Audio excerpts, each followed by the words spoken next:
In the wake of a disappointing box office return for Godzilla vs. Biollante, producers pointed to a few potential culprits: a plot too complicated for children to follow, dark themes that were better suited to adults than children, and box office competition with the monumentally popular Back to the Future Part 2. As a result, the decision was made to lighten the material for a younger audience, reintroduce one of Godzilla's most famous antagonists in King Ghidorah, and include time travel as a story element in 1991's Godzilla vs. King Ghidorah.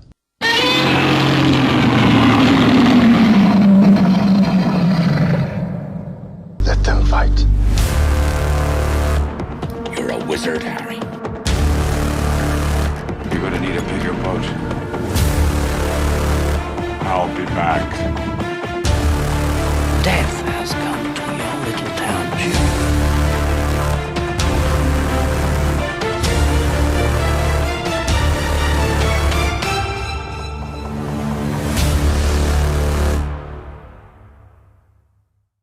Hey everyone, welcome back to Chills and Thrills. My name is Connor Dunham, and I am here alongside my co-host Chris, and today we are looking at 1991's Godzilla vs. King Ghidorah, and I will just go ahead and say it. This was one of my favorites as a kid. It remains one of my favorites, and I hold this on a very high pedestal, and which is crazy because there's a lot in this film that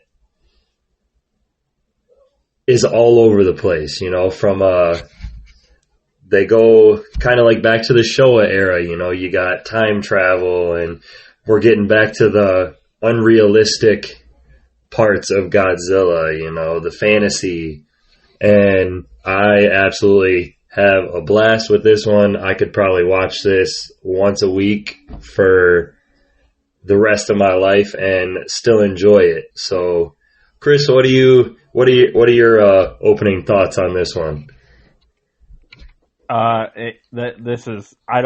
think this might be the movie where our opinions are as divergent as possible. Easily my least favorite of the Heisei series. I don't like to talk about in reference to like all 38 movies or what have you, but it's really low for me. I like things about it. I like a lot of things about it, but for me, like, to put it in the shortest way possible, and I'll get into details after we break down the summary. The time travel and everything that stems from the time travel, I think, is kind of really, really poorly executed. And it absolutely drives me nuts every time I watch the movie. And it really is one of those things where it kind of like, when I was a kid, I didn't mind it, but every time I watch it as an adult, it really like sours and spoils the experience. You know, it's kind of like one of those things like, oh, Jet Jaguar, he just like wills himself into growing larger for no apparent reason. But it's like, well, that's like one dumb thing in the movie of Godzilla versus Megalon that you can kind of take it or leave it. It's all kind of a little bit of a silly movie. This movie isn't very much of a silly movie, but the time travel is kind of absolutely ridiculous and dumb, and the whole movie kind of hinges on the time travel. So like this is one of the absolute hardest Godzilla movies for me to sit and watch. Oh, my feelings. Oh, they've been hurt. Yeah, that's all right. This one's going to be a little brutal. Like I said, we will get into. There's plenty of things about the movie I do like. It's not like this is dog trash, nothing to say about it. But like everything about the plot and the time travel aspects of it, it is like the biggest eye roll for me. I won't try to go on too many rants, but after we do the general breakdown, I'll go on my little sort of talk about time travel in general, and then I'll kind of just get to focus on the things I do enjoy about the movie. All right. Well, so we can get into that. I'll get into some background and some breakdown on the film. Godzilla vs. King Ghidorah is a 1991 Japanese kaiju film written and directed by Kazuki Omori and produced by Shogo Tamiyama. The film produced and distributed by Toho Studios and is the 18th film in the Godzilla franchise, and it is also the third film in the franchise's Heisei period. The film features the fictional monsters Godzilla and King Ghidorah, and stars Kosuke Toyohara, Anna Nakagawa, Megumi Odaka, Katsuhiko Sasaki, Akiji Kobayashi, Yoshio Tsuchiya, and Robert Scott Field. And this plot revolves around time travelers from the future who convince Japan to travel back in time to prevent Godzilla's mutation, only to reveal their true motives by unleashing King Ghidorah onto the nation. The production crew of Godzilla vs. King Ghidorah remained largely unchanged from that of previous films in the series. Godzilla vs. Biollante, the previous installment, was a box office disappointment due to a lack of child viewership and alleged competition with the Back to the Future franchise. So the producers of Godzilla vs. King Ghidorah were compelled to create a film with a little more fantasy elements along with the time travel aspect. So there's a little background on why they added that to the franchise. Yeah, and I'll never forgive Back to the Future for doing that to Godzilla. Yeah, you'll never forgive them. There's a grudge forever. Yeah, if I meet Robert Zemeckis, I'll have to tell him that it's all Back to the Future's fault. I like it. I like it, and I can't wait to get into it. But Godzilla vs. King Ghidorah was the first Godzilla film since 1975's Terror of Mechagodzilla to feature a newly orchestrated score by Akira Ifukube, which, in your words, this soundtrack is a banger. I absolutely love this soundtrack. Yeah. Again, Akira Ifukube, he kills it. He always kills it. Like, within 5 seconds of the movie starting and once the music starts playing, you just feel that it just hits different than what we got in the 80s Godzilla movies. And so I love that about the movie. Akira Ifukube absolutely kills it. It is an absolute banger. Yeah, he brings back the bass and the instrumentation right away with that, like the main title screen where you got King Ghidorah on one side and Godzilla on the other, and it's just like a dun dun dun dun, and you can just, you got surround sound or a subwoofer at home, you can just feel it and you're into it already.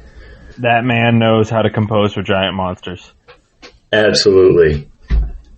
The film was released theatrically in Japan on December 14th, 1991, and was followed by Godzilla vs. Mothra the following year. And this was released direct-to-video in North America in 1998 by Columbia TriStar Home Entertainment.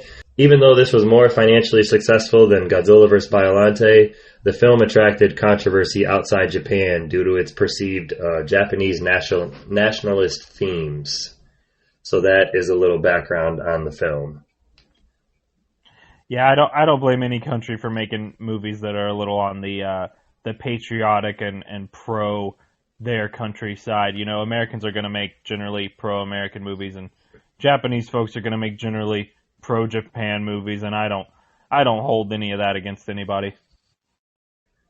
Yeah, you see, I mean, in movies with like Sylvester Stallone and Schwarzenegger and big movie stars like that, they're always going over to other nations. Like in the Rambo films, he takes out 100,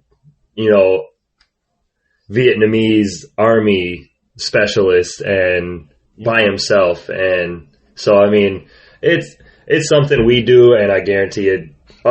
You can see in this that other countries do it as well. They kind of favor their country. So I don't blame them there. I still like it. Yeah, and there's another. Yeah, I'm not gonna. Yeah, just like I wouldn't. I don't want to hear them tell me how some American movie offended them. I'm not really interested in being offended by one of their movies. No, not at all. But before we get into like a trailer and a plot synopsis, is there anything you want to go into about this film, or are you just waiting for that to dive right in?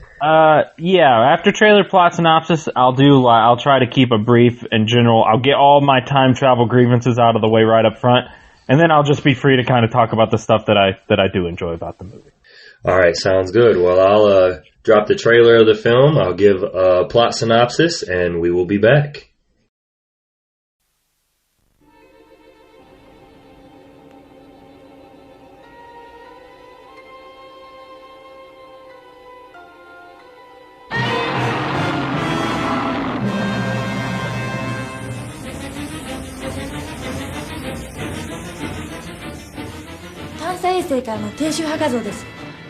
その陰影はビオランテによる日本海に追われたゴジラが眠る地点です。ゴジラと空飛ぶ円盤が何か関係があるとでも。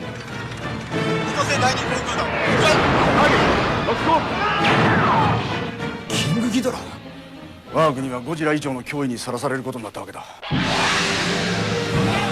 ゴジラ映画史上最強最大のライバルキングギドラ、その出現に隠された未来人の策略とは。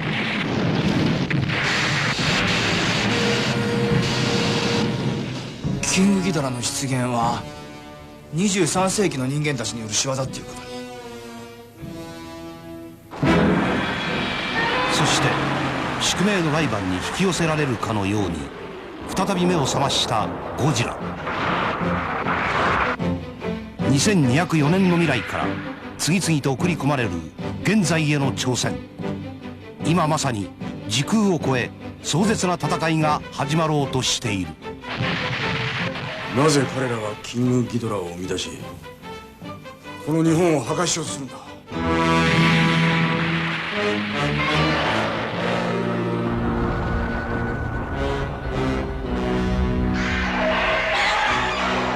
一段とパワーアップ、ニューキングギドラ、迎え撃つゴジラ。二大怪獣最後の激突、ゴジラ対キングギドラ。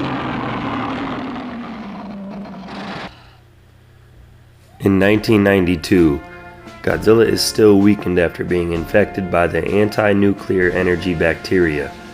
Meanwhile, science fiction author Kenichiro Terasawa is writing a book about the monster and learns of a group of Japanese soldiers stationed on Lagos Island during the Gilbert and Marshall Islands campaign. In February 1944, while threatened by American forces, the Japanese soldiers were saved by a mysterious dinosaur, which Terasawa theorizes was subsequently mutated into Godzilla in 1954 after a hydrogen bomb test on the island. Yasuki Shindo, a wealthy businessman and army veteran who commanded the Lagos garrison, confirms that the dinosaur did indeed exist. Meanwhile, a UFO named Mother lands near Mount Fuji. When the JSDF investigates, they are greeted by Wilson, Granchico, Emikano, and the android M11. The visitors, known as the Futurians, explain that they are from the year 2204, where Godzilla has completely destroyed Japan. The Futurians plan to travel back in time to 1944 and remove the dinosaur from Lagos Island before the island is irradiated, thus preventing the mutation of the creature into Godzilla. As proof of their story, Emery presents a copy of Terasawa's book, which has not been completed in the present. The Futurians, Terasawa, Miki Sagusa, and Professor Mizaki board Mother's time machine, Kids, and travel to 1944 to Lagos Island. There, as American forces land and engage the Japanese forces commanded by Shindo, the dinosaur attacks and kills the American soldiers. The U.S. Navy then uses a detachment of warships to bombard the dinosaur from the sea and gravely wound it. After Shindo and his men leave the island, M11 uses Kids to teleport the dinosaur from Lagos Island to the Bering Strait. Before returning to 1992, the Futurians secretly leave 3 small creatures called Dorats on Lagos Island, which were exposed to radiation from the hydrogen bomb test in 1954 and merged to become King Ghidorah. After returning to 1992, the Futurians use King Ghidorah to subjugate Japan and issue an ultimatum, but Japan refuses to surrender. Feeling sympathy for the Japanese people, Emi reveals to Terasawa the truth behind the Futurians' mission. In the 23rd century, Japan is the economic superpower that has surpassed the United States, Russia, and China, and even bought out the entirety of South America and Africa. The Futurians traveled back in time in order to change history and prevent Japan's future economic dominance by creating King Ghidorah and using it to destroy present-day Japan. At the same time, they also planned to erase Godzilla from history so that it would not pose a threat to their plans. After M11 brings Emi back to the UFO, she reprograms the android so it will help her. Shindo plans to send his nuclear submarine to the Bering Strait and irradiate the dinosaur in order to recreate Godzilla. However, Terasawa discovers too late that a Russian nuclear submarine sank there in the 1970s and released enough radiation to mutate the dinosaur into Godzilla. En route to the Bering Strait, Shindo's submarine is destroyed by Godzilla, who absorbs its radiation, recovers from the ANEB, and becomes larger. Godzilla arrives in Japan and is met by King Ghidorah. They fight at equal strength, each immune to the other's attacks. With M11 and Terasawa's aid, Emi sabotages the UFO's control over King Ghidorah, causing the three-headed monster to lose focus during the battle. Godzilla eventually ends the battle by blasting off Ghidorah's middle head, before sending King Ghidorah crashing into the Sea of Okhotsk. Godzilla destroys the UFO, killing Wilson and Grenchiko. Godzilla then turns his ire on Japan, first attacking Sapporo, then Tokyo, where he kills Shindo. Emi travels to the future with M11 and returns to the present day with Mecha King Ghidorah, a cybernetic version of King Ghidorah. The cybernetic Ghidorah blasts Godzilla with beams, which proves useless. Godzilla then counters by relentlessly blasting Ghidorah with its atomic breath before Ghidorah launches clamps to restrain Godzilla. Ghidorah carries Godzilla out of Japan, but Godzilla breaks from its restraints and causes Ghidorah to send both crashing into the ocean. Emi then returns to the future with M11 in kids, but not before informing Terasawa that she is his descendant. At the bottom of the ocean, Godzilla awakens and roars over Mecha King Ghidorah's remains before swimming away. Alright everyone, so Chris has a problem with the time travel in this film. Take your time, think about it, and let's hear it. Yeah, alright. Not a huge fan of time travel in general as a genre, but time travel usually in movies is kind of done basically one of two ways. One of them would be, I think it's called a fixed time loop, which the simplest thing to be about that would be, let's say I break my arm tomorrow and it ruins my life, and at some point in the future I gain access to time travel and I decide that I'm going to go back in time and secretly pull the strings and make the move so that I don't break my arm.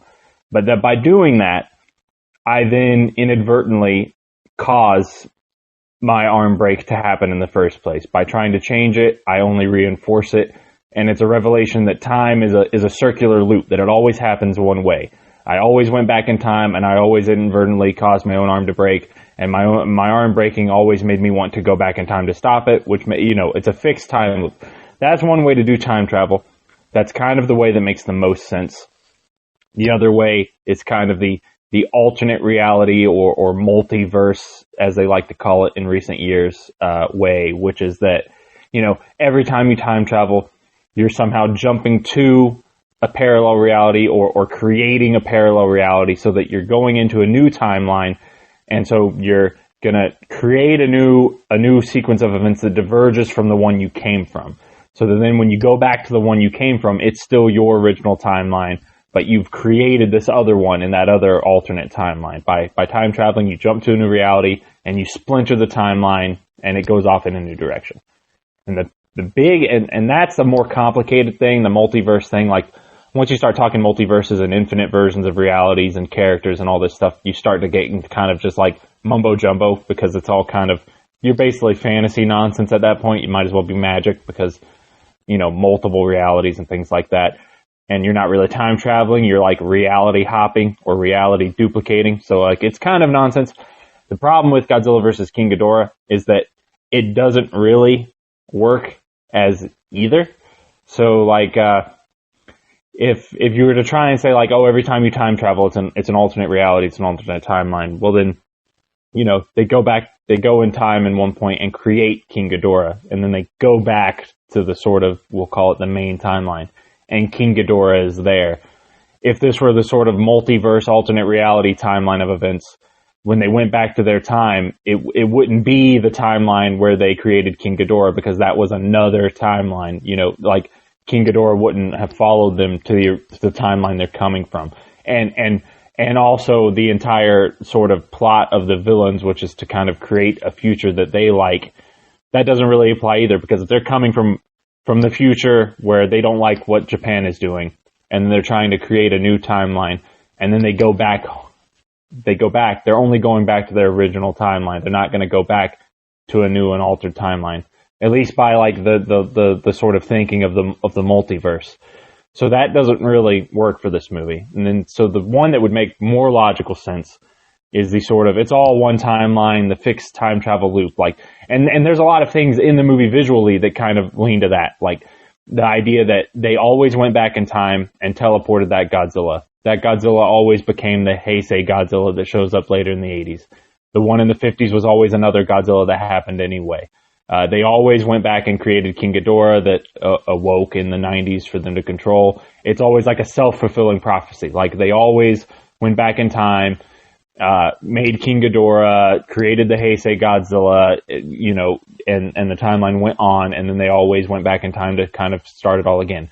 The only problem with that one is that like none of the dialogue of the characters kind of leans into that. Like they never have that moment of revelation where they're like, oh, it's all one timeline. There's nothing we can change. You know, they're always talking like they're changing things. They're like, oh, Godzilla disappeared. It's like, well, if Godzilla disappeared from the timeline, none of the characters should remember Godzilla or be aware that Godzilla disappeared. You know, like they go back and they're like, as soon as Godzilla disappeared, King Ghidorah showed up. It's like, well, if Godzilla was erased from the timeline, they wouldn't be talking about Godzilla, you know? So there's all these things in the movie that for me, I'm a bit of an OCD movie viewer, but for me, like all of those things about it just make the movie like an absolute mess for me. And so like I as a baseline on the premise, I like can't stand the time travel, particularly in this movie, and how it's kind of all nonsense. It kind of doesn't make sense. But if I just hand wave all that away and just kind of roll with it, all the other things about the movie, generally speaking, I pretty much enjoy. So time travel rant over. It sucks in this movie, but, you know, let's move on. Yeah, and I seen something about that too, where they were saying when they went back where King Ghidorah was lying underneath the ocean after Godzilla had blown its middle head off with his heat ray or atomic breath. And they were talking about bringing it back to the 21st century. And they were like, well, if King Ghidorah's there underneath the ocean, how are you going to bring him to a completely different timeline with, you know, a metal head and metal wings? Like, how are you going to make him Mecha King Ghidorah and transport him to a completely different timeline? As I was reading up on it, I seen comments of people complaining about that as well. Yeah, they sort of like embed the time travel machine within Mecha King Ghidorah. Like, I guess the implication is that in the future, she's got all the time in the world to turn that headless King Ghidorah into Mecha King Ghidorah and then time travel. You know, so I guess they enhance it and build it and make it, and then they embed the time machine within it and then jump back in time with that Mecha King Ghidorah.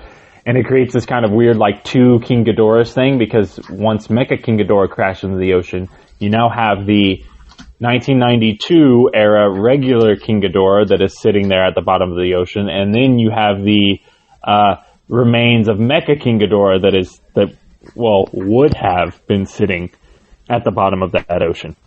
So it's an interest, you know, it's one of those weird things. And the movie lays out a claim saying like, oh, two versions of the same person can't exist at the same time, and one of them would have to disappear. But that sounds like it's kind of just like some bullcrap that the future people might have just made up, because that doesn't really make a whole lot of logical sense. It's one of the rules the movie throws out.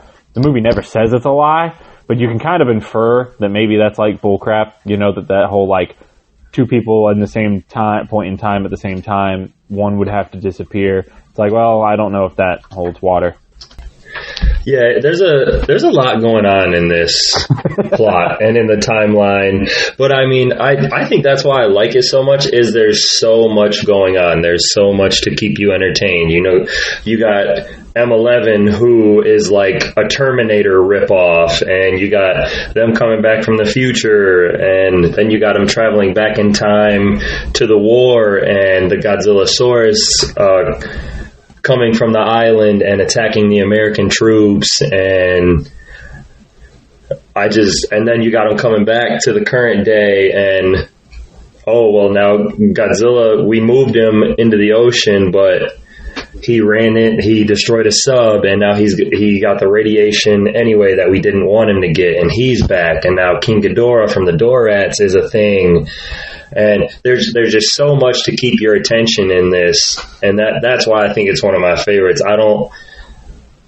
I guess I like a lot going on, I'm saying, but just enough to keep my attention and the plot moving forward at a good pace. Because again, this to me is like Biollante. Like when I watch it, you know, I put it on and I'm just like, Jesus, I'm already an hour in, and I feel like I just started it a couple minutes ago.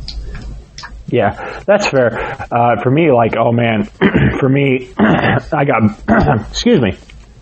I got Biollante, like, I love Biollante to death, and this one, it's shocking to me that it's from the same director, because even some of, like, the filmmaking and the directing doesn't seem to be quite as cinematic. This feels almost, I don't like to say things like made for TV, but this feels kind of like, it does feel like maybe they slashed the budget and limited the schedule and limited the resources, because like the M11, like a lot of the special effects related to him, like when he's running and all that stuff is kind of really is kind of aged badly, and like they're shooting off their kind of like their Star Wars lasers and things like that, and they got like the little levitation jetpacks on, like all that stuff is kind of like kind of chintzy to me. But like all of the monster effects, I absolutely love. All the creature stuff, I love. I love giving Godzilla an origin in World War II. If that was like a flashback scene or like a prologue scene and not this like weird time travel thing, I would love it even more. It'd be even better. But like I love that as a concept of origin for Godzilla. I don't love turning King Ghidorah into like the Dorats that like get merged together. I much prefer King Ghidorah as like an alien creature. Like, so I don't love the change to King Ghidorah's origin, but as far as the effects go, like all the Godzilla stuff, all the King Ghidorah stuff, the Mecha King Ghidorah stuff, all that stuff is just like, it's aces. Yeah, I 100% agree with you that that's definitely aces. And there's a lot of good scenes in this film, and I'm sure once we get into talking about our favorite scenes, some of those will come up. And once we get into monster design, even more of them will come up.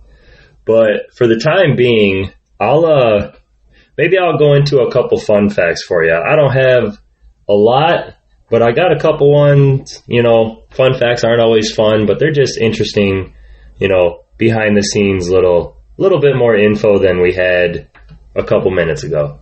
Yeah, break them out. All right, this is the first movie in the Heisei series to feature a monster from the Showa era other than Godzilla, which, if you're a Godzilla fan, you'll know that. If you're new to these movies, you probably wouldn't know that.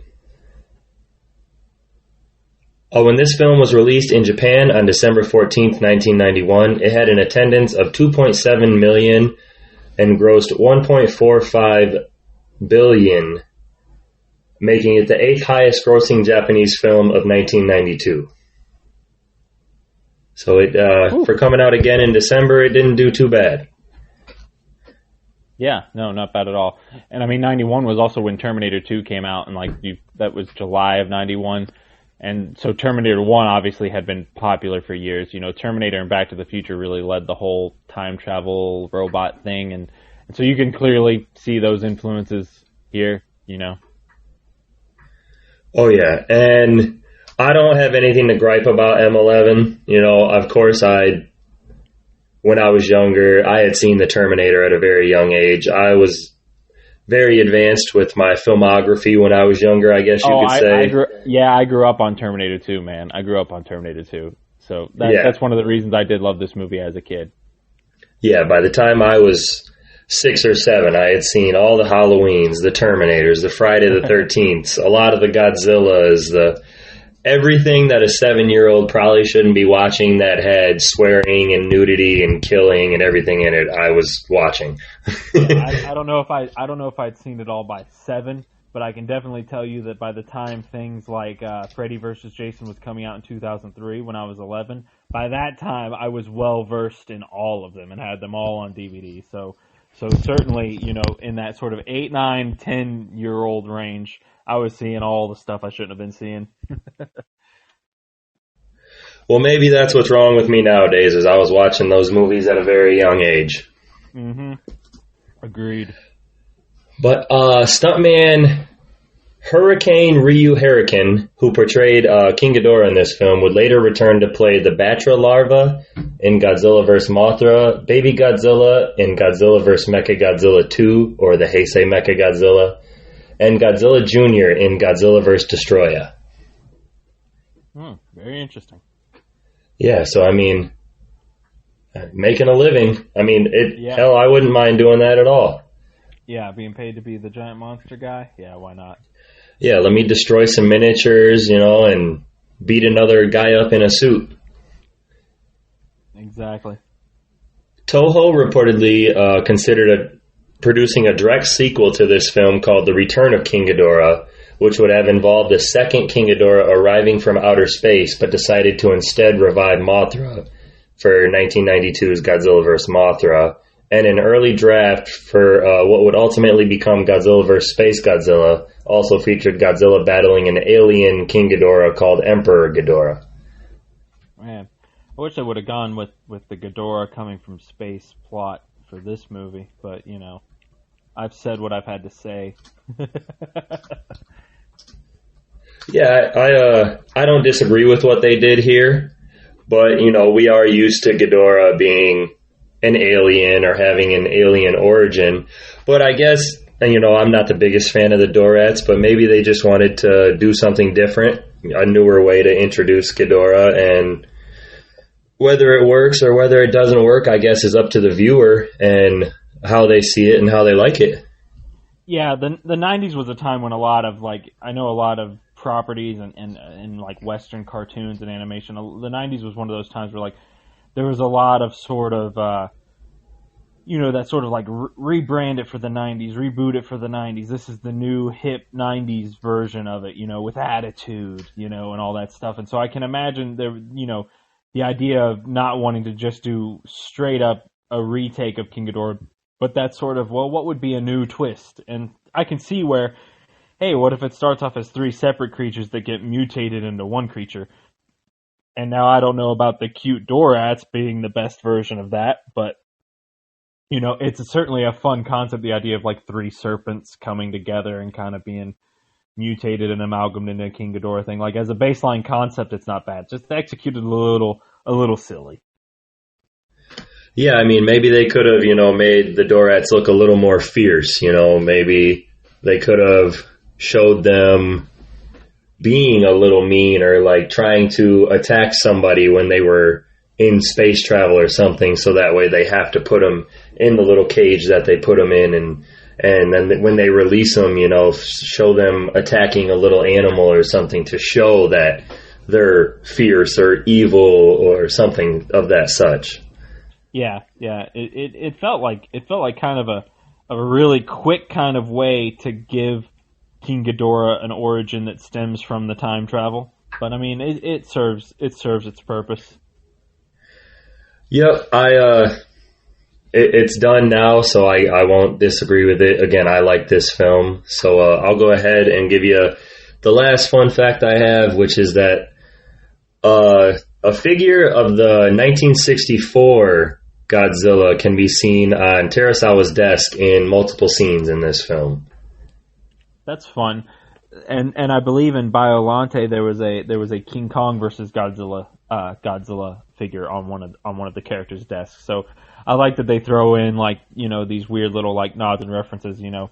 I've seen people sort of the fan theorists that kind of have fun with the idea that the Showa movies were sort of movies within movies. That some of the Heisei films and events were the real events that happened. And then the Showa movies were the movies within that reality, where it was oh, let's make movies about Godzilla. He's a real Godzilla that's terrorizing us, but let's make toys and movies about him and stuff. I don't love stuff like that. I don't really love a lot of that movie within movie stuff, but I mean, it's fun to think about, I suppose. Well, yeah, and we see action figures of Godzilla in multiple movies. We see him in this one. We see him in Hedra. We see him in Godzilla vs. Destroya coming up. So, I mean, I'm sure there's more, but I can't think of them off the top of my head right now. But, yeah, it's just like today, how people have army tanks and Tonka trucks and wrestlers and stuff. So, I could easily see them in this timeline or in a Godzilla. What's the word I'm looking for? World, reality. In this world or reality, having toys of Godzilla or monsters that he's fought in the past. Oh, if there was a giant monster, there'd be an entire industry around the branding of that giant monster. Oh yeah, I'd be 100% down. I already collect the Godzilla figurines as it is, so come on, let's bring a real one to light. Yeah, if you think someone like Harambe became internet famous, just imagine if Godzilla was real. Oh, well, those are all my fun facts for you on this film. All right. Very nice, very nice. All right, my favorite character was Shindo, and I like that he was in the war. I like that they brought his story all the way back from there, and then you continue to see him in current day as Godzilla comes back.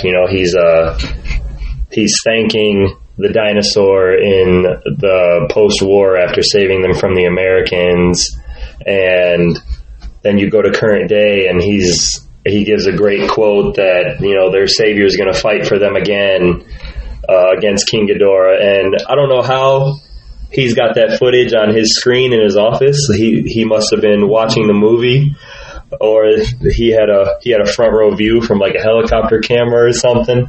But I always thought that was funny that it's even going back and forth between Godzilla and King Ghidorah like the actual movie is.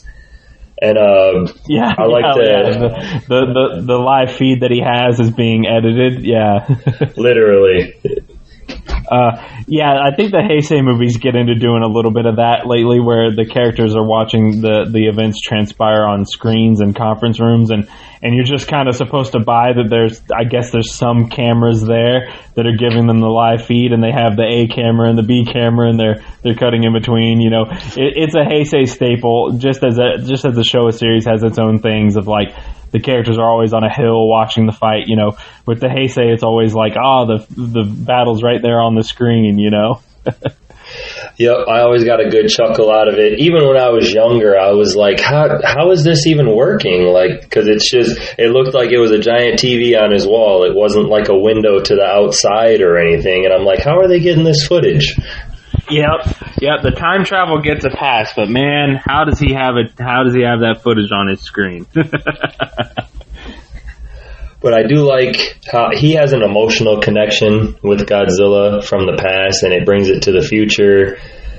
And I don't want to go into anything in case it's like your favorite scene or anything, but just the way he's taken out, he has that emotional moment between him and Godzilla, and it looks like Godzilla's crying, and Shindo's tearing up, and then he just obliterates the building and kills him. It's a fantastic scene, and we're not given much from him as a character for him to be my favorite, but it's just there's little moments in the film that added up to me choosing him, such as moments from the war, and him talking to the Godzillasaurus, and then him, looking Godzilla eye to eye through the building. So I chose Shindo for that one.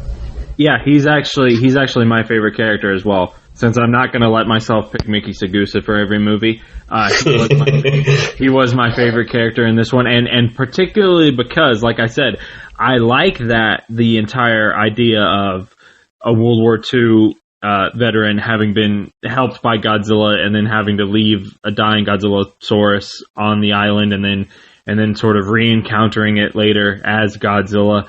Like, I like that whole, like, that's all good stuff. Like, that stuff is good, separate and isolated from any time travel nonsense they use. Like, if it was flashbacks and prologue scenes and that stuff, like that's all, like, I love that stuff about this movie. I just don't like all the weird ways that we get to it. But, he's my favorite character as well, just because that's a unique and interesting dynamic to have with Godzilla, a character who was saved by a sort of pre-Godzilla, more animalistic version of Godzilla, whether it was inadvertent or not, Godzilla saved him and his men, and then to see it mutated into sort of full-formed Godzilla and kind of having these, conflicting perspectives of it. Is he, he perceived him as a savior on the island, but was he really acting as a savior, and does he remember you? Is there any soul left in there? Does Godzilla have morality? And then kind of juggling with, Godzilla's this destructive force now, though, so is there still a gentle dinosaur in there? It's this interesting dynamic, and you don't really get a lot of moments where a character and Godzilla can sort of share a close-up exchange of looks and glances at each other, and then it's kind of abrupted and finished kind of viciously. But it is a great moment. It's just for being unique and one of a kind. These aren't the kind of scenes and dynamics that you see in many Godzilla movies, so it does stand out for that. I absolutely agree with you, and I didn't expect you to pick him as your favorite character, but I'm glad we're on the same page for that one, because he is awesome. Yeah, I certainly wasn't going to pick M11. I thought about Terasawa, but I was just like, nah. Maybe in a future film or something. Yeah, he's kind of like he's kind of a basic main guy. I do like the idea of like a journalist like unraveling the secret origin of Godzilla and stuff, but like he's just not that. I don't know. There's something about him that's just not terribly. Most of the main people in this kind of just aren't really like Emmy's fine. Emmy's cool, but they're not they're not my favorite leads in the Godzilla movies. Yeah, they don't stand out the most. If you're looking at this film and you're thinking about what character stands out the most, it's probably Shindo, because he does, he gives a couple like speeches to his troops, and then he does this speech to the Godzillasaurus about leaving them behind, and then he gives a speech while he's on the phone about, the same dinosaur that saved my life is the same one that's destroying our city right now. If this were a movie that was no time travel, and it was all of Terasawa doing his research of the World War II guys to unravel this mystery of this dinosaur they encountered, and then like him putting together the theory that that's what created Godzilla, and then just some other side plot as the reason for King Ghidorah being in the movie, and maybe there unfortunately not being a Mecha King Ghidorah. But like if this was just like that kind of a storyline, like this like origins of Godzilla mystery, different characters, maybe Shindo perceived Godzilla as a savior, but maybe some of the other Japanese soldiers, didn't, or maybe he encounters an American soldier that survived the attack and like has a really hateful view on Godzilla, like this could have been like a really interesting sort of like drama mystery about Godzilla's origins in World War II without any of the time travel stuff going on. Yeah, I mean, I like it how it is, but without the time travel, I would have been curious to see what else they would have done. Maybe continued like the biotechnology from Biollante or something. Yeah, that would have been interesting. Like a further. Oh my gosh, could you imagine the King Ghidorah that was created out of Godzilla cells mixed with other things? That would have been interesting.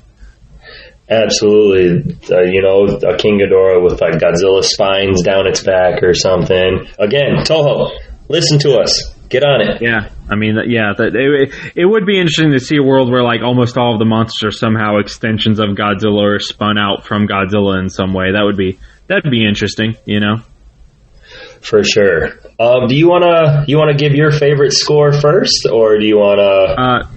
Yeah, sure. I don't have the specific track title because it seemed like it played at several points, but I'm guessing it's some version of called, King Ghidorah's theme or the opening theme or some version thereof, because it's just a great track, and especially when it kicks over into this sort of fast paced like bum, bum, bum, bum, bum, bum, bum, bum, like that was just like stuck in my brain as a kid. Like the score for this movie is a 10 out of 10, and that's a big part of it. Like Akira Ifukube is bringing these like mega themes back, and I love it.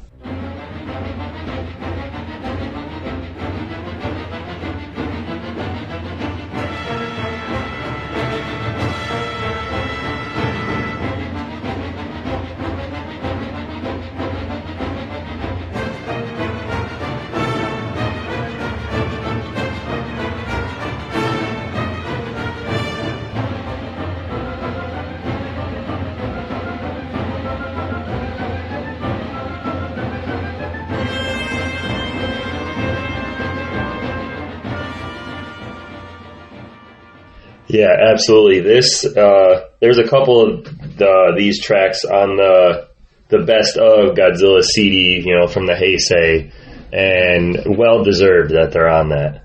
Mm-hmm. Absolutely. I would have been basic for this and chose the Godzilla theme. I did not, but that is my go-to. But I'm trying to choose something other than that for each movie as well. It's a new rendition for this movie, and it's kind of sort of the official rendition of it for the Heisei series, and I do love it. It's a great version of it. Yeah, it just starts off slow, the da-na-na-na, and then once it gets into it, it's even better. But That's perfect. For my favorite track, I chose, it was called Farewell to the Dinosaur, and that sounded something like this.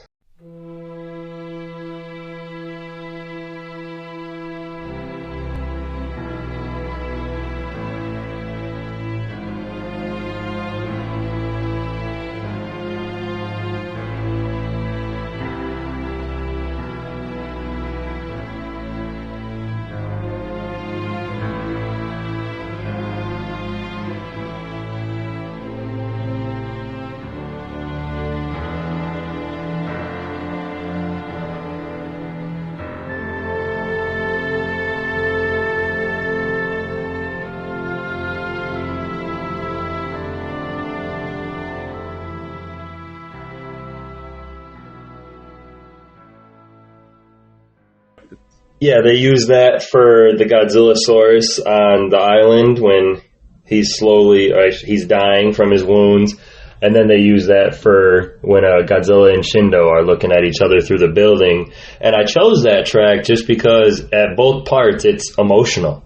And you don't see a lot of emotion in Godzilla films such as that. So that track was powerful for me in those scenes. Yeah. While we're on the note of the music, apparently Ifukube was initially reluctant to come back, and his daughter persuaded him because she said that Toho would use his classic themes whether he came back or not, so he decided to come back and properly score the film. And we are thankful that he did, because over the next couple films, he just tears it up. He finishes the Heisei series strong. Like I said, even in situations with this, where like the movie itself and the plot itself, I could take or leave. I'm like, man, I still want all those Akira Ifukube tracks though, because he just kills the musical score for these late Heisei movies. Yeah, and I'm sure we'll get into conversations on each episode with, the main themes, and we could even tell each other right now, like, what the themes are that we look forward to in the next couple films, and we would know exactly which ones. Definitely. I'll give you my favorite quote. It's a couple sentences in one, but it was my most memorable line that I chose, and this was also from Shindo, and it was, "We deeply regret that we must leave our savior behind. Though we weren't able to seize this island, please forgive us. There is nothing we can do. We cannot mend your wounds. We cannot take you to safety. We hope your wounds heal quickly and that you will recover to full health. We, the Lagos garrison of the Japanese army, will never forget how you saved our lives." And I love that quote as they're sitting there saluting the Godzillasaurus for saving them from the American troops, and the camera pans and you can see the Japanese soldiers tearing up and getting sad. And again, another emotional thing in a Godzilla film that you don't get a lot of. Yeah, that's a great scene, great line. I would have even considered to pick it myself. I went with a funny one because something kind of told me that maybe you were gonna lean towards that one. I didn't want to steal like the big quote. But if I were to I picked the funny one, which, I'll read the exchange here between the two U.S. military men, where the guy says, "No plane can fly that fast. That looked to me like it was from another planet." He says, "I have to agree, sir. It did look like it was from another planet, but shall we report it?"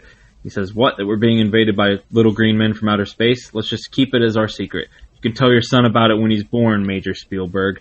And I just think that that's like so cool that a Japanese movie made a reference to Steven Spielberg that way, you know, because Steven Spielberg's dad was in the military. I don't know if he was necessarily in this branch of the military or if his enlistment lined up with the dates or anything, but Steven Spielberg's dad was in the military, and so I think it's a fun little nod and reference to Steven Spielberg. And as a kid, it had to be one of the first times I ever noticed something like that happening in a movie, where a movie like mentioned like a director or something like that as like a reference. I was like, huh, what? Like, is that supposed to like be a reference to Steven Spielberg? It always blew my mind. Yeah, there's a couple lines in this film that kind of give me a good chuckle, like when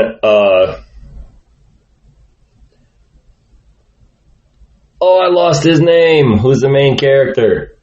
Oh, Terasawa?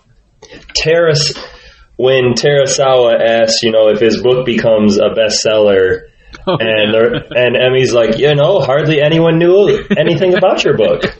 Yeah, that one was rough. And also, like, there's a scene where where his like partner or his editor, whoever that female is that he works with at his you know, newspaper or publishing firm or whatever, where she like proposes to him over the phone, and he's like so casual about it, and he's just like, yeah, whatever. It's like, huh? It's like I don't know if Japan's a little differently, but it's like she's proposing to you like over the phone as like a message on your message recorder. Like, I'm like, I always like struck me as like so weird. She's throwing out some stuff, and she's like, maybe we can get married afterwards or something. I'm like, what's going on here? Like, this is wild. And he seems to not give a flying frick about it.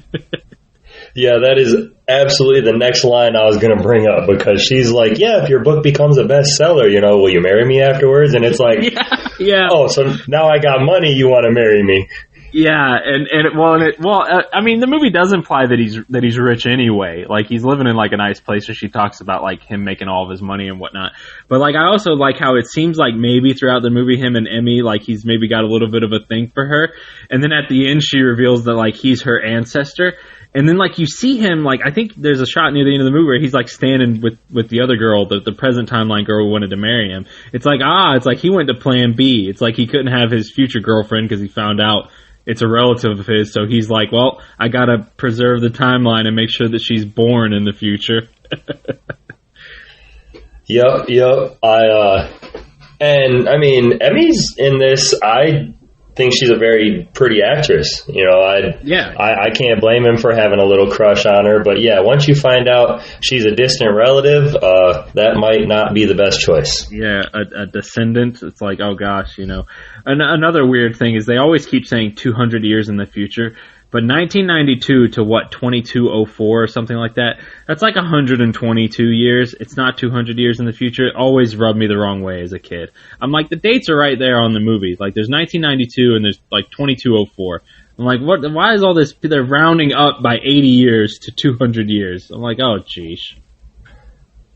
So when Chris first seen this, he was probably 6 years old. So he was advanced in his math classes. Dude, I was doing math. Like, I did kind of excel at math as a kid, but like, I don't know, stuff like that. I guess different viewers are annoyed by different things, but stuff like that, like number stuff, like really kind of, as a kid especially, I think I had some kind of weird obsession with it. But like, it always irked me. It always threw me off. Oh gosh, I'm going off on way a tangent here, but in Terminator 2, it's established that it's 10 years after the first movie, and John Connor is basically 10-ish years old in that movie. He doesn't really act like a 10-year-old. He acts a bit more like a teenager, but in the timeline, he's 10 years old. And then in Terminator 3, he talks about how he was 13 when he met the Terminator. And it's like, dude, no, you were not. Like, anyone that can watch these movies and knows these movies knows that character was not 13 in Terminator 2. He acted like he was 13, but he was not actually 13. Stuff like that drives me up a freaking wall. I can't help it. Yeah, I try continuity bugs me in certain franchises and then doesn't bug me in other franchises. So I guess I just have to pick my poison on which ones I let it get to me in. Yeah, and that's fair. Like, and there are some ones like believe me, if we were looking for hardcore Godzilla continuity in the Showa era and things like that, like, you're not getting it.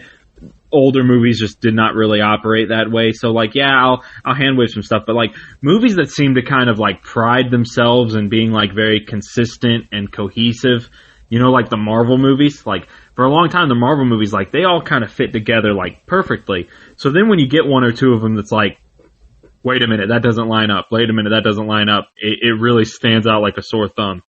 Yeah, I am in the process of currently watching all those with my lady, and nice. We're about like 15 deeper. So yeah, we got some numbers to go on that one. Yeah, that's a wild one. I don't know if I'm ready to commit to the reviewing every Marvel movie series yet. No. You and I can talk about what we want to do after the Godzilla franchise, but until then, we'll you know, after 2024, we'll take it back all the way to X-Men, and 2000 to 2025, we'll do 25 years of nonstop Marvel movies. Yeah, no kidding. Well, by then we'll have enough movies to last 2 years at releasing an episode every week. Yeah, my God, yeah. I think within a few years, Marvel will pass Godzilla in terms of the number of movies in the franchise. Like the Marvel cinematic universe will pass it. I'm pretty sure that if you count all the multiverse stuff, I'm pretty sure once you count the movies that are factored in with the multiverse, they already pass Godzilla. But even exclusively the Marvel Cinematic Universe stuff, I think within a few years they're going to pass Godzilla. Yeah, I'm sure it's coming up, because what are they at after Endgame and all that? Like 24, 25, and come next March, Godzilla will be at like 38. So yeah, I think a couple more years. Yeah, I think Endgame was like 23, and then they've done, I don't know, 10 since then, and then that Spider-Man movie included like the 5 other Spider-Man movies in it, and Venom showed up in the mid-credit scene, so then there's 2 Venom movies that are included as well. So you're talking, that's another like almost 10 movies. Like, so once you start to factor in the stuff that gets counted with the multiverse, and now Wolverine's coming in and Deadpool's coming in, and so like that's like another like 15 X-Men movies that they're counting in. So yeah, if you count all that stuff, it's way past Godzilla. Well, yeah, I mean, when you have so many different characters, I mean, if Godzilla wanted to do what Marvel did, you know, and create an origin story for Biollante and Gigan and Baragon, and, you know, Godzilla could be endless for years and years and years. Yeah, the Mothra trilogy, the King Ghidorah trilogy, the Space Godzilla trilogy, you know. Yeah, that could be ridiculous, but it would also probably get a little redundant, and people would not be going to see them anymore. Yeah, we're going to see that real quick here with the Marvel movies. People are getting tired of them. Well, I'm not quite there yet. So I think the last one I watched was Black Widow, and I heard a lot of bad reviews on it, and I actually enjoyed it. So I mean, it was fine. It's easy to watch Scarlett Johansson doing just about anything, but I mean, it was okay. Well, before we get too far off on Marvel, we'll get back to Godzilla vs. King Ghidorah. And yeah. I have a couple favorite scenes I'd like to talk about that was hard for me to choose. So if you have a couple that you want to talk about, I'll let you go first on favorite scene or scenes, because I know in some of these it's hard to choose a exact favorite scene. Yeah, I'll throw some stuff out. I do love as much as I don't love the time travel of the movie, I do like the movie opening in 2204 and the characters being like, King Ghidorah fought Godzilla? Yeah, in the 20th century. And then it's just like hard cut to the wide shot and the title screen of Godzilla versus King Ghidorah with them facing off. Like that's just like a cool moment, regardless of the mechanics of like, you know, the future and the past and stuff like that. Like, it's just cool because like you see like the mangled King Ghidorah body, and then it's like this bit of foreshadowing when it's just like, oh yeah, like they fought and there's going to be this big epic Godzilla and King Ghidorah fight, so, you know, buckle up. I love stuff like that. We've gone over the Godzilla and Shindo scene pretty thoroughly. That's a great moment.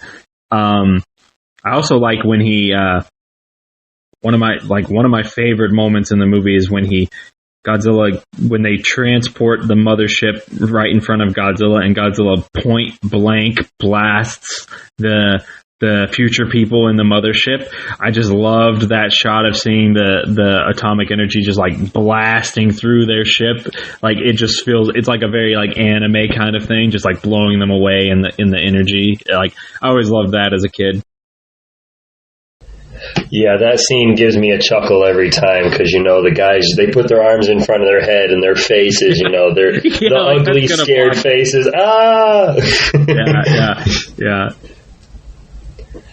But we like you said, we talked about the Shindo scene. I talked about the soldiers saluting to the Godzillasaurus on the island. That's a great scene, too.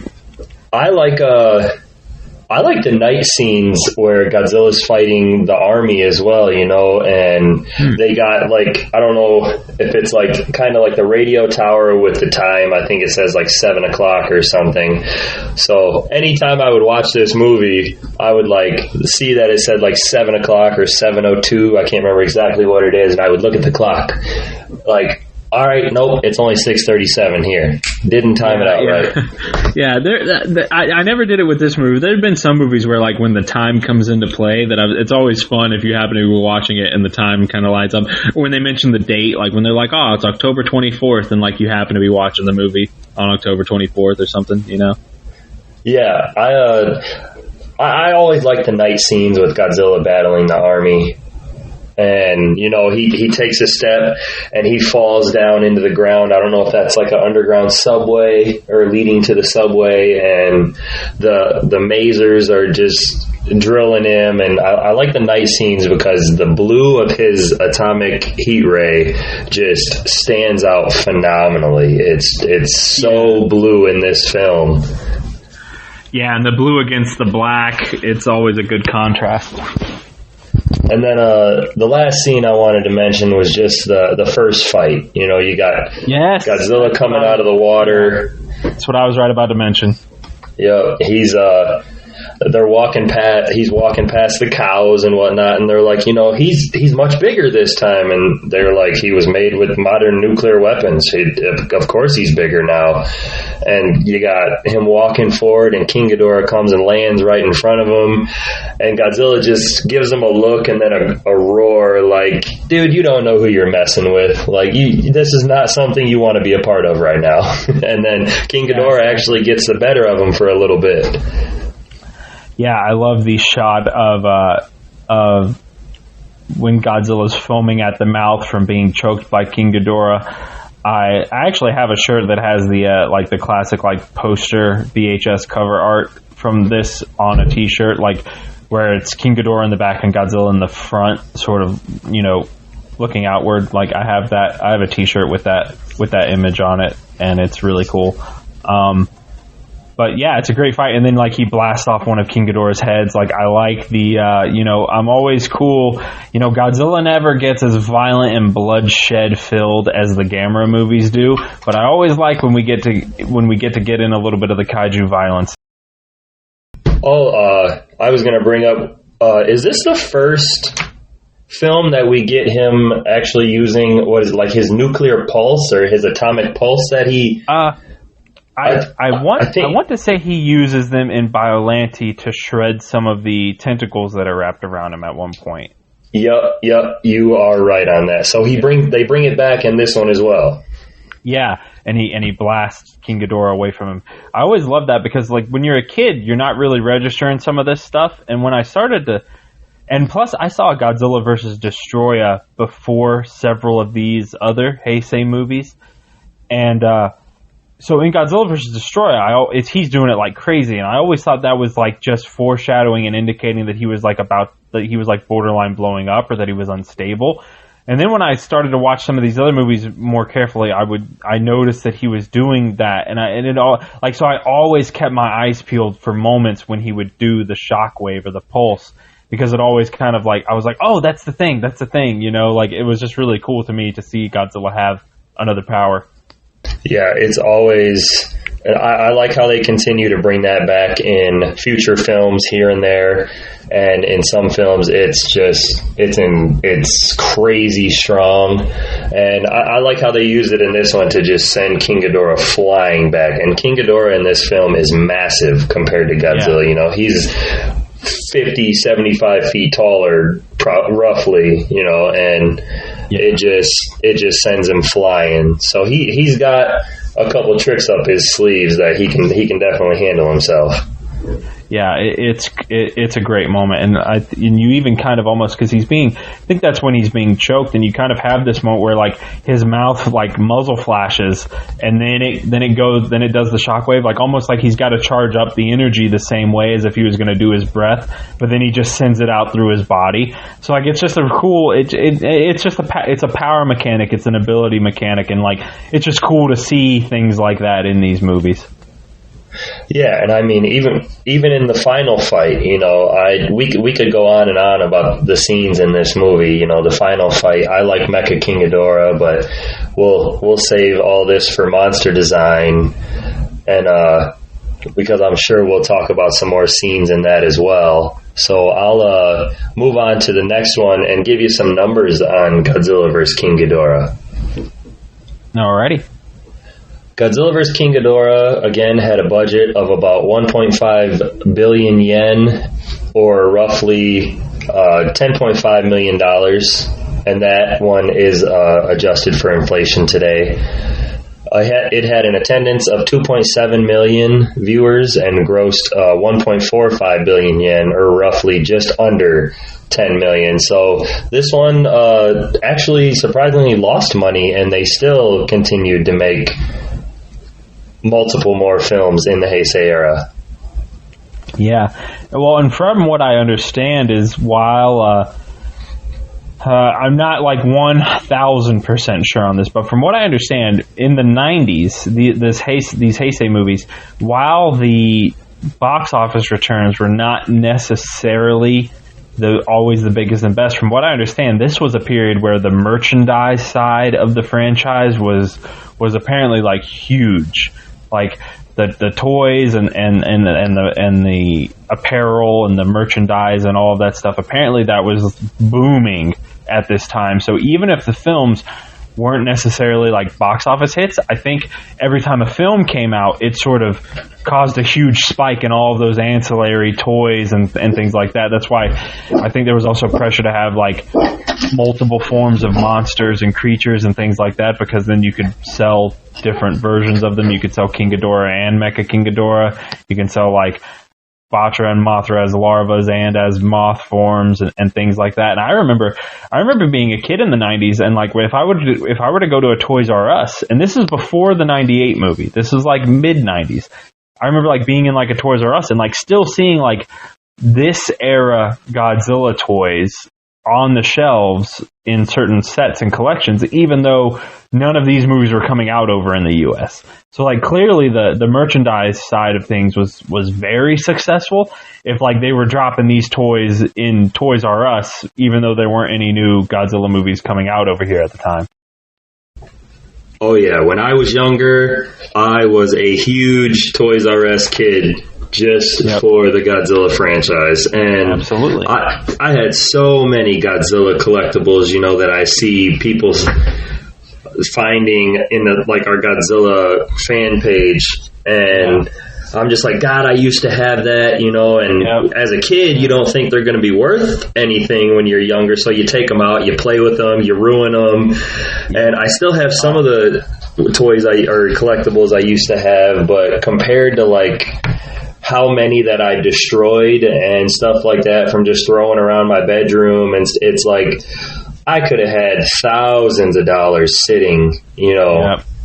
And I moved so many times, you know, throughout like my childhood and teenage years. I felt like I moved so often that like every time you move, you kind of take less and less, or you don't have quite as much, or you leave something behind and whatnot. So it's not like I like had like the same room for like 15 or 20 years where I always kept all my old toys in boxes and like could never get rid of them. We were always doing like a yard sale or a give it to these cousins or these kids or whatever. Like we were always doing stuff like that and kind of dropping things and getting rid of them. So I don't have a ton of like old school nostalgic like figures or anything like that, but I did have my fair share. I absolutely had my fair share back in the day.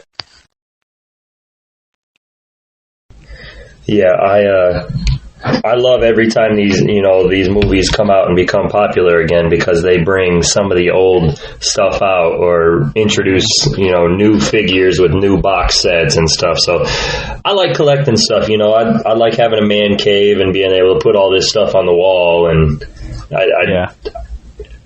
I guess it's just a nerd thing, I'm a Godzilla nerd. There's Harry Potter nerds, Star Wars nerds. I'm a Godzilla nerd. Exactly, and the Godzilla nerds are the Chads. We all know that. Yeah, we are peak of the nerds. There you go. All right, Godzilla's on screen for 14 minutes and 46 seconds of this film, or about 14% of the film. His first full appearance is at 55 minutes and 36 seconds, or about 54% into the film. And we do get that full body teaser at the beginning, about a minute and a half in, where we get the title card and him and Ghidorah on either side of it. This film is rated a 6.4 out of 10 on IMDb, 56% on Rotten Tomatoes, and 91% of Google users liked this film. So that is all my numbers for you. Yeah. Hey, more power to the Google users. I know this is one of those where I'm very aware that I'm not really in the popular camp. I know a lot of people love this movie to death, and there's a lot of things to love about this movie. But for me, I'm one of those, I'm like, dude, the time travel just ruins the whole thing for me. And I hate to say that, but like, oh, damn, the time travel really does ruin the whole thing for me. Yeah, and that's crazy, because, I mean, that's what was popular at that time, the Terminator, totally, Back to the Future, all that. So why not bring it into a Godzilla film? It's a product of the time, believe me.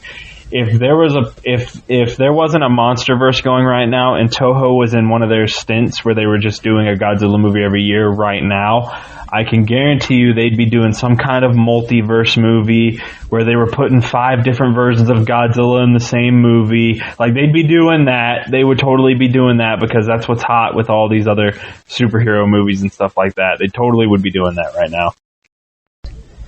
Well, I can almost honestly say I don't want that. We got there's fan made ones on YouTube that you can find, Godzilla vs. Godzilla, Monsters Across the Universe or something, I think they're called. And I peeked in them and watched 1 or 2 of them one day, and they're not terrible, but they're just different cut scenes from the already made films, so they're not terrible. They're cheesy fun.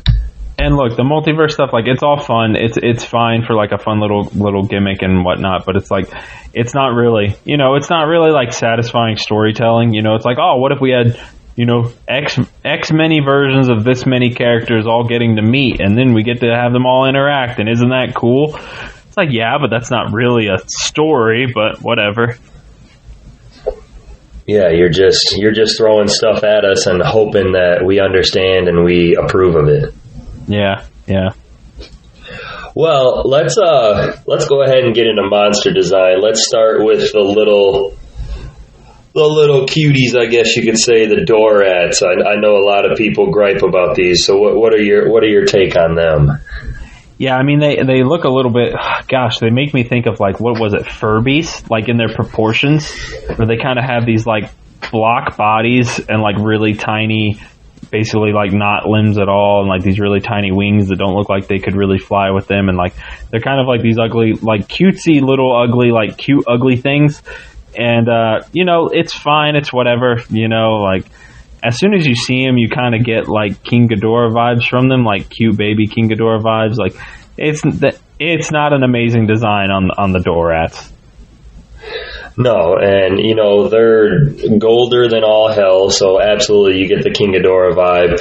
I thought of like little gremlins with wings, almost. That's not bad. That's not a bad comparison, yeah. So, I mean, I don't mind them. They're cute. Like you said, Furbies. I would have never thought of that. I haven't thought of Furbies in years. But that's definitely a good comparison. Yeah. So what about the adult form? We'll go into King Ghidorah for this film. I think he looks cool. You know, that's the long and short of it. I don't have, like, I'm not the best at, like, breaking down, like, the specific things about the design compared to other designs, but I think it's a good 90s King Ghidorah design. For me, growing up, like, this is the King Ghidorah look, you know? Yeah, absolutely. You know, he everything on him looks almost like a little sharper. Like everything on his head is a little pointier. You know, his like horns and his tail, and he's, you know, he looks, his scales and everything look really crisp and like brand like a little new. more like rigid. Yeah. Yeah. So I mean, I like King Ghidorah in this film for sure. Yeah, when you see this one and then you kind of go back to the 60s, the 60s version always feels a little like kind of like dusty and soft, you know? If that's the right verbiage. Almost like the grandpa version. Yeah, a little bit. Like an elder god kind of a thing, and this one feels sort of like prime, like pristine King Ghidorah, like newly crowned King Ghidorah, you know? Oh yeah. I like in this one that you can actually see his wings flapping to fly. You know, it's still not great, but it's a little more movement than we got in those films back in the 60s.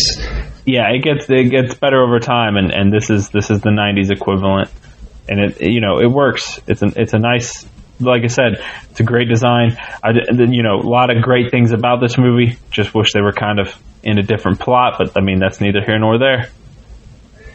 All right, so the Godzilla design, it's not much different from Biollante. Again, you know, this is another top tier design for me. The eyes, the teeth, you know, everything about them, the spines. They made very slight modifications to this, which if you're not looking for them, you can't tell. But this is a top tier design as well for me. And again, with the gritty Godzilla roar, and especially with like the Ifukube theme, like the Godzilla march in the background, this is peak Godzilla and Godzilla design for me. Yeah, and I've always liked the sort of animatronic detail on the face and the head. Like Godzilla gets quite a lot of close-ups in this movie, and they just like, you know, with the jaw and the neck and the head and the eyes, and it just always feels like very animated. It feels very sort of lively and full of movement in the face to me, and I've always enjoyed that. Yeah, for sure. This is and they improve on them too, because in the 84 version, those animatronics were a little rough. So it's nice to see, you know, the blinking and stuff like that. It looks authentic, you know, his mouth movements when they're close up. It looks much more authentic than that 84 film. Yeah, a lot more smooth range of motion. Yeah. So on our actually, what did you think of the Godzillasaurus? I almost left that one out. I thought you were. Yeah, I've been waiting. I actually really like the Godzillasaurus design. I don't know why. Honestly, it's probably because of this movie. The idea being put in a kid's brain of this is Godzilla after he's hit with the radiation, and this is Godzilla before he's hit with the radiation.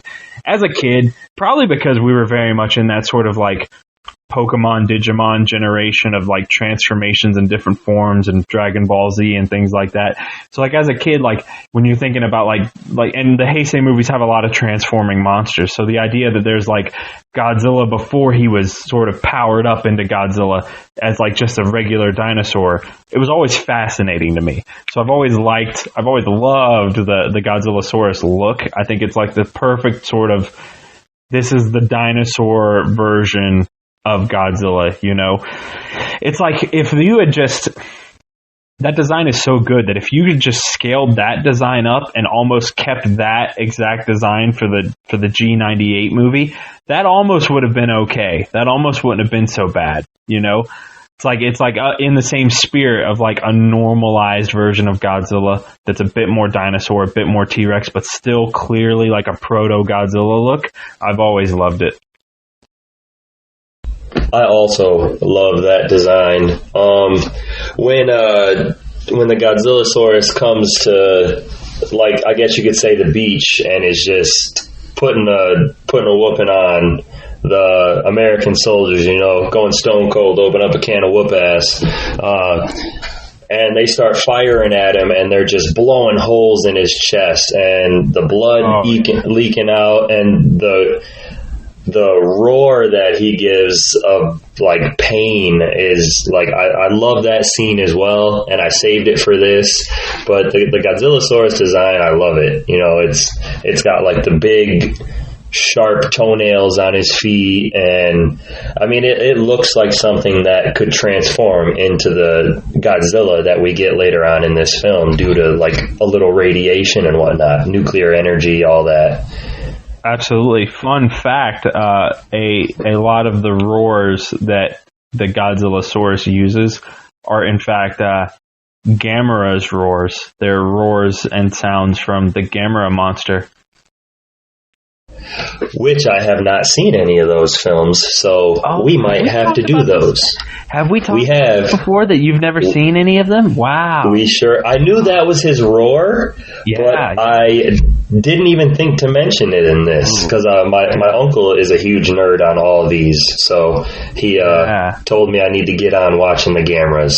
Yeah, dude. Here's the thing. As a brief aside, the Showa Gamera movies are like their peak in terms of like those like the sort of cheaper and sillier, you know, I don't like to say so bad they're good, but they're very much like that. They're of that Godzilla versus Megalon kind of like buck wild, kind of cheap, kind of chintzy, but like really entertaining. They're of that style 100%. And then the Gamera Heisei movies are like all of the best stuff you would love about the Godzilla Heisei movies, but in my opinion, almost even better. The Gamera movies are great ones to watch. Well, I will have to get on them. Maybe watch them for the podcast here in the future, and you and I can discuss those. Dude, I would be all for it. I'm a bit of an underdog guy, so while Godzilla is the king, you know, I've always had a real soft spot and a lot of love for Gamera as kind of like the also ran, the B choice, the underdog. So I've got a lot of love and affection for Gamera as, you know, I'm a younger brother myself, so like I know what it, you know, so I kind of like the underdogs, and I've always just had a real, I'm a huge fan of Gamera, so I would, you know, you'd get a lot of fun out of me if we ever did the Gamera movies. Well, we'll have to get to them eventually. But I'm going to finish up this one, monster design, with Mecha King Ghidorah. How did you feel about King Ghidorah being mechanized? Oh, I love Mecha King Ghidorah. It's a cool look. I had a pretty large sized Mecha King Ghidorah toy as a kid, and I don't know, maybe a 10-inch, maybe something like a 10 or 12-inch sort of like toy. And I had a Heisei Godzilla of it, and I had a Mecha Godzilla, a Heisei Mecha Godzilla that was on that scale as well. You put batteries in them, hit buttons on them, they'd roar and all that stuff. And oh man, Mecha King Ghidorah was so cool. Just, I don't know, it's just a great sort of perfect kind of design where it's not like a full robot version, it's like this cyborg, and it's just really, really a lot of fun, you know. It's just cool, that's all. Yep, I 100% agree with you, and I mean, I like that they kind of give it the animatronic like sound to its roar as well. Yeah. So, I mean, we're all, it sounds like me and you are all in cahoots on all the monster designs. We agree on everything. Yeah, like I said, everything outside of the time travel in this movie, I don't have a lot of bad things to say. It's just that no good, dirty, rotten, no making sense time travel.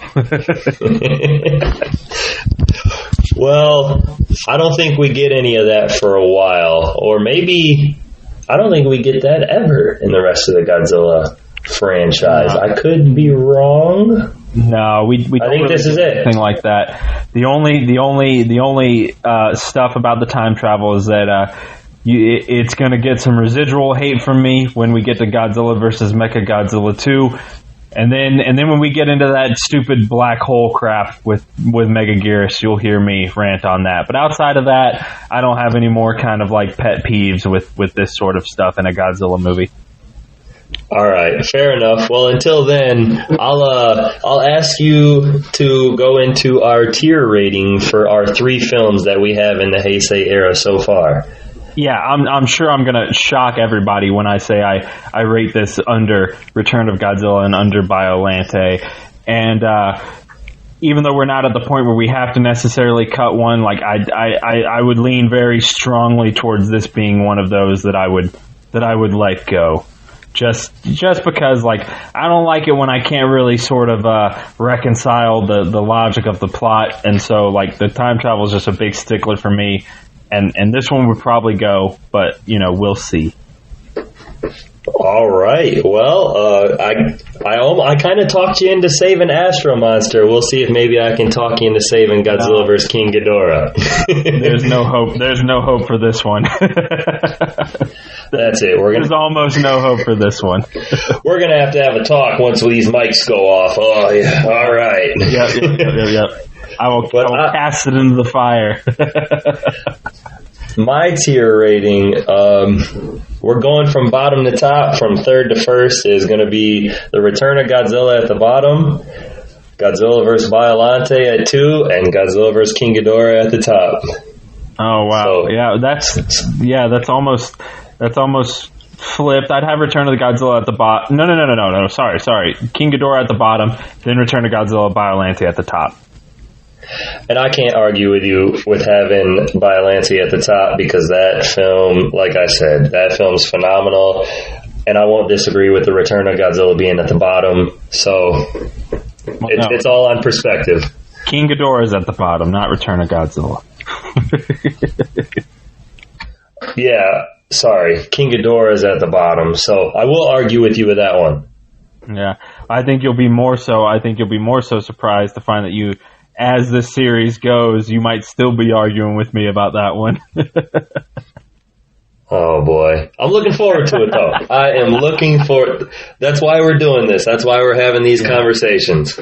Yeah, I'll not hide my disdain for stupid time travel. Well, I won't disagree with you on it, because like I said, to each their own, and you're a fellow Godzilla fan, so I will not give you crap about your list. All right. Well, that is all I have on Godzilla vs. King Ghidorah. And Chris, you got nothing else either? No, I've said my piece. Yeah, love the film. Stupid time travel. Yeah, like almost everything in the movie, absolutely want to set the time travel on fire. Well, until we get to the next Heisei film, which this film was followed by Godzilla vs. Mothra, or in its American title was Godzilla and Mothra Battle, The Battle for Earth, and that was released in Japan on December 12th, 1992. And we will be looking at that one next week, which, again, I'm looking forward to. So until then, thanks, Chris, for joining me. This was a good episode. This is probably one of my favorites that we've done so far. Yeah, this has been a lot of fun. There's not a whole lot of opportunities for Godzilla fans to really diverge in opinion on movies, so it's fun that I finally, dude, I've had these time travel rants on my mind for many a year, so now it can be on the record forever on the internet, and I'm looking forward to it. Absolutely. Many 100 years down the road, when Godzilla's in its 80th film, hopefully people will still be listening to us. Yeah, they'll be like, I'm in Chris's camp. Time travel sucks. And I'm going to be rolling in my grave. But once again, thanks for joining me on this one. Thanks anyone for listening. And again, next week we have 1992's Godzilla vs. Mothra, but until next time.